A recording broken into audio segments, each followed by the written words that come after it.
Hey guys!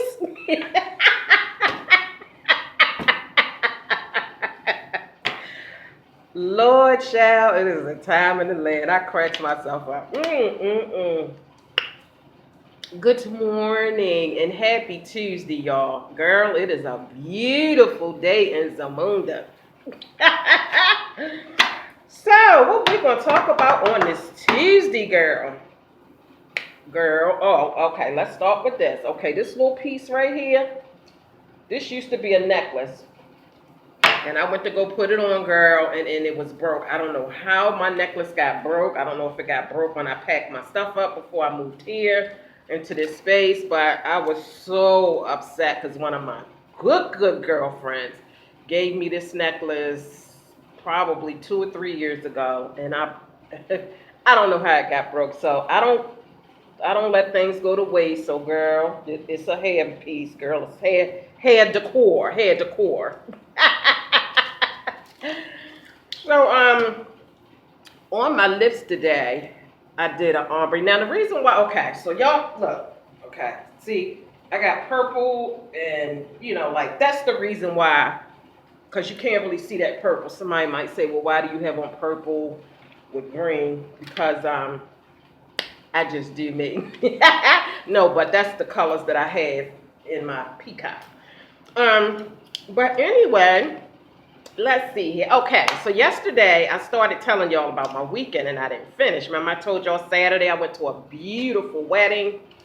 And yeah, I forgot to tell y'all, my husband has said that for our anniversary this year, he wants us to renew our vows and have like an anniversary party. And I was like, oh, but I thought, like I told him, because I know when we first moved out here, like, matter of fact, it's been 3 years since I've been living out here. And I remember when I first came out here, when I first saw the botanical gardens, and it's so beautiful over there, and I said, when I had my 10-year anniversary, that's where I want to, renew vows, because I thought it was after 10 years. But I guess you can renew vows whenever you want to, but I think the tradition is every 10 years.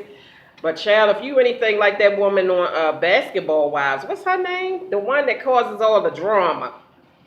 She marries her husband every year, girl. Every year they do a wedding. So I guess you just do you, whatever works for you. But I thought that was really sweet that he wanted to remarry your girl, okay? Because I'm marriage material, okay? Oh, okay. Anyway. I guess y'all said, why she talking about her husband? Every time you turn around, she talking about her husband. Because bitch, this is the EYESMARRIEDNOW show, that's why. Yeah. Horny. Do not make Shaquanda Malika Shanika mad, girl. Don't make me mad, girl. No, but this is the EYESMARRIEDNOW show, okay? Okay, all right. So, speaking of EYESMARRIEDNOW show, let me give y'all EYESMARRIEDNOW how to stay married tip of the week, okay? I think it would do women a good justice, young and old, to read the book called Men Are From Venus. No, Women Are From Venus and Men Are From Mars, okay? Google it, okay? I don't know who the author is. I read the book years ago. But that's a very good book. And also the Steve Harvey book called Act Like a, what did it say? Act Like a Woman, but Think Like a Man. Something to that effect by Steve Harvey. Google it. That is a very excellent book because I'm telling you, the majority of the time, women don't understand men. And if you don't understand men and realize that maybe it's not just your man and it's like a man thing, some things you have to understand that it's a man thing and they can't help it. And I'm not talking about cheating and all that bullshit, okay? I ain't talking about none of that.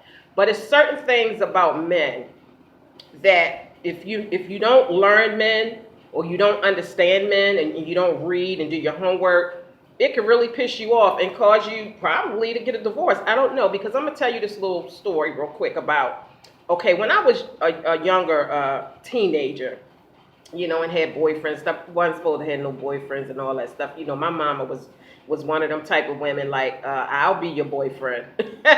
She would tell my brother, I'll be your girlfriend, and she would tell me, I'll be your boyfriend. She was like, oh no. But anyway, I got out there anyway, girl, you know, and earned these 100,000 miles on my pussy, girl. Anyway, don't be counting my miles, girl. Don't be counting my miles, girl.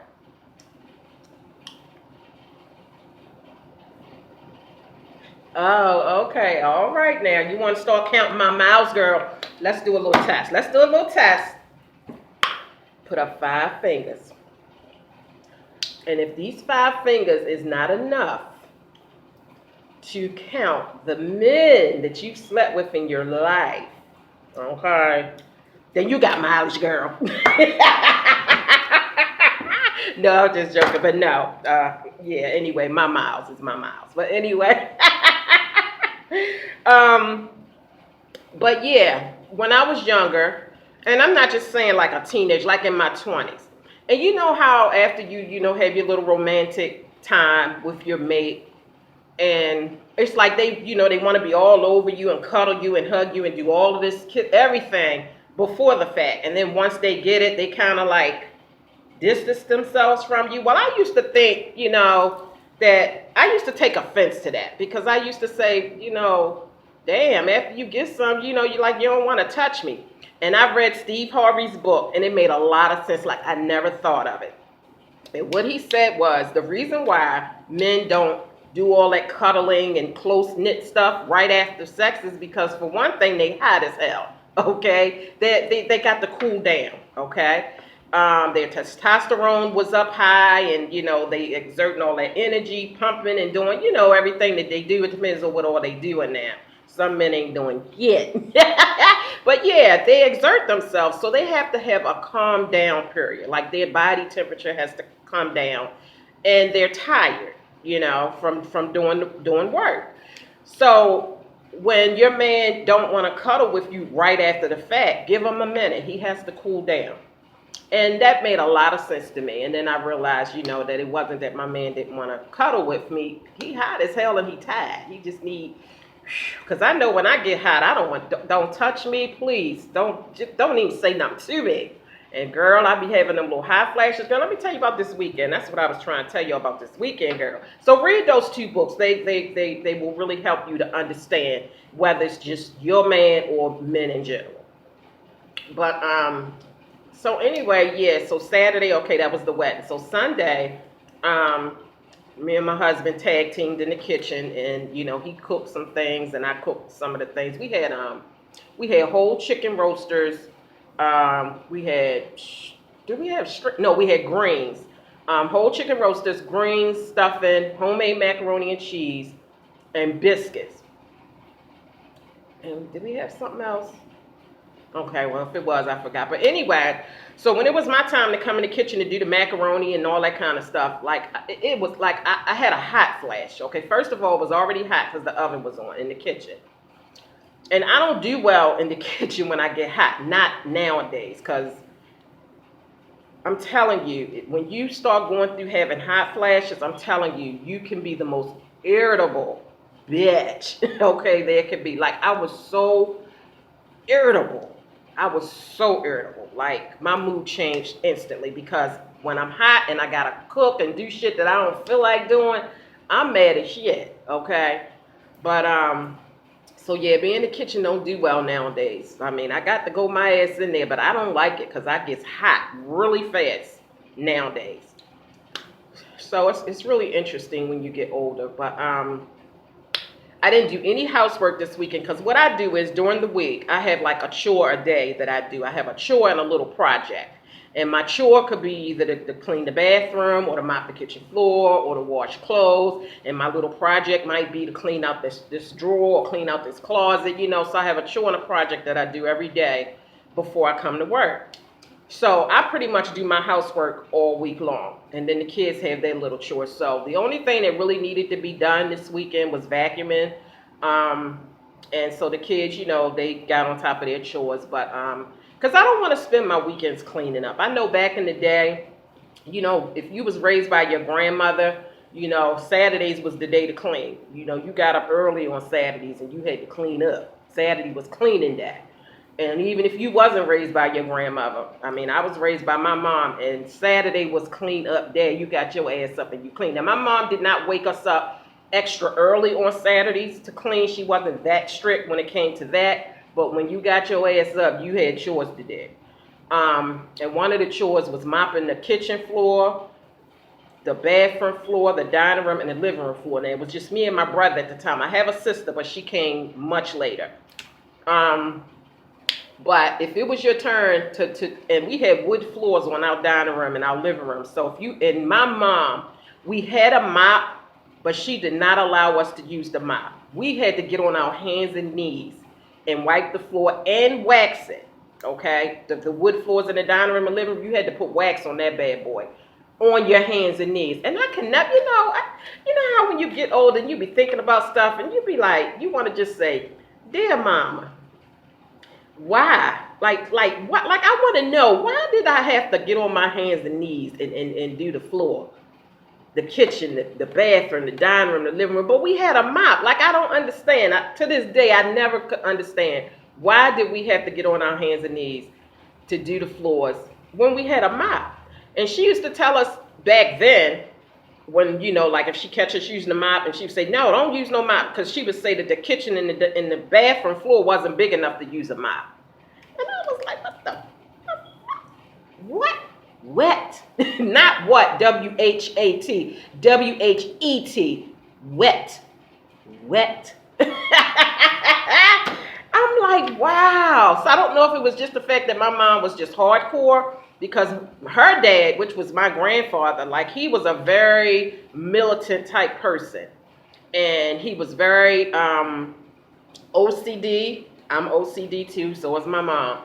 And, you know, if you ever had to go over granddad's house and clean up and help him do stuff, child, I'm telling you, when you, like, if you got your dining room set and your chairs is under the table and you got thick carpet, you know how the chairs make the little imprints? Well, when you move them chairs out to vacuum his floor, or you move the chair out to sit in it, when you get up, you have to put that chair back in those little marks that the chairs made in the carpet. Like, my granddad was militant, like, he did not play. And if he act, you know, when he got older, he would have some of the grandkids come and help him make up his bed and do stuff like that. And when you make up his bed, if he couldn't take a quarter out and flip it and that bad boy bounced, you didn't make that bed up right, and you had to redo it. Like, I'm telling you.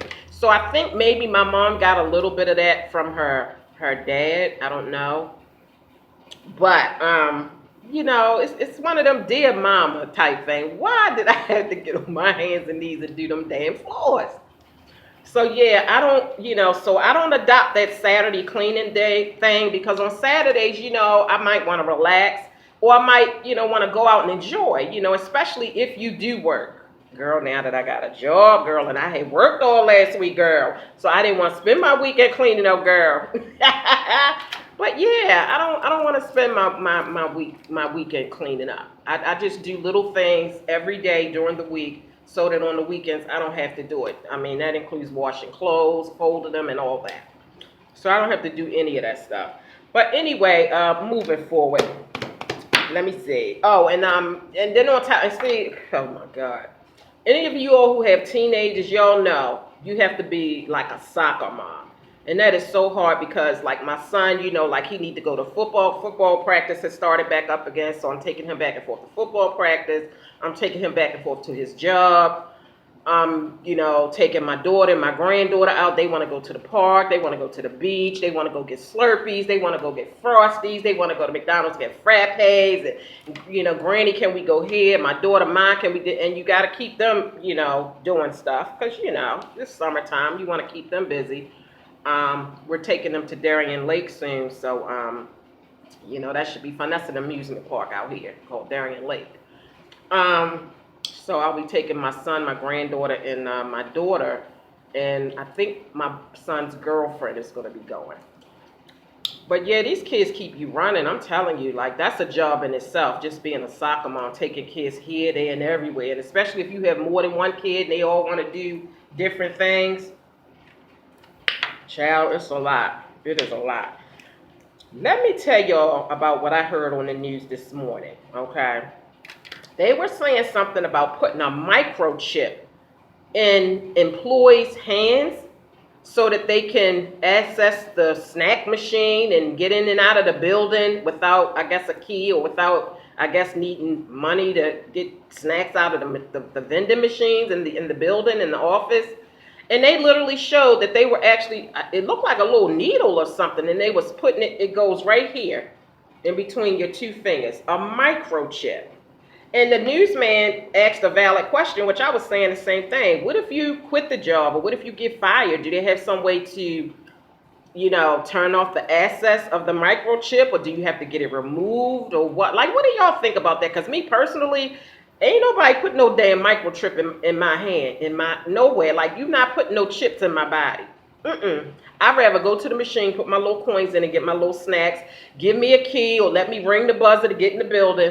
But that microchip, girl, bye. But yeah, they was literally putting that in people's hands, and I'm like, what is the world coming to? Child, I can't. And then they were saying something about, and if you live in Kansas City, Missouri, they have a travel advisory for any minorities that will be traveling there. They were saying something about your civil rights will not be protected or respected. And when they said minorities, they said blacks, because they did not say Hispanics, or any other minority group. They said blacks. So they said, if you're traveling to Kansas City, Missouri, just beware. It's going to be very difficult for you to sue housing. It's going to be very difficult for you to sue for discrimination on a job. Just Google it. You'll find out the story. Just Google travel advisory in Missouri, Kansas City, Missouri, girl. I was like, Lord, what the hell is going on? I have never heard of that before. Beware of going to a certain state if you are a minority. So anyway, girl, let me get off of here, girl. I just wanted to come on here and child, and just tell y'all. And yeah, 17 minutes in. That's good. So yeah, I did an ombre lip today. Girl, bye. Make sure you hit subscribe. Make sure you share my videos, girl, and make sure that you check out all my other YouTube video channels in the description box. And excuse my background. The last video I did last night here, and when I mean last night, yesterday evening before I got off, was for my Baby Triplets channel. So go over and check that video out. That's why I still have this background out. I forgot to take it down when I came in this morning. But I did a Baby Triplets video for any of you who are interested in rebirth, reborn dolls. I can't talk today, damn it. Girl, bye. Just go and just go.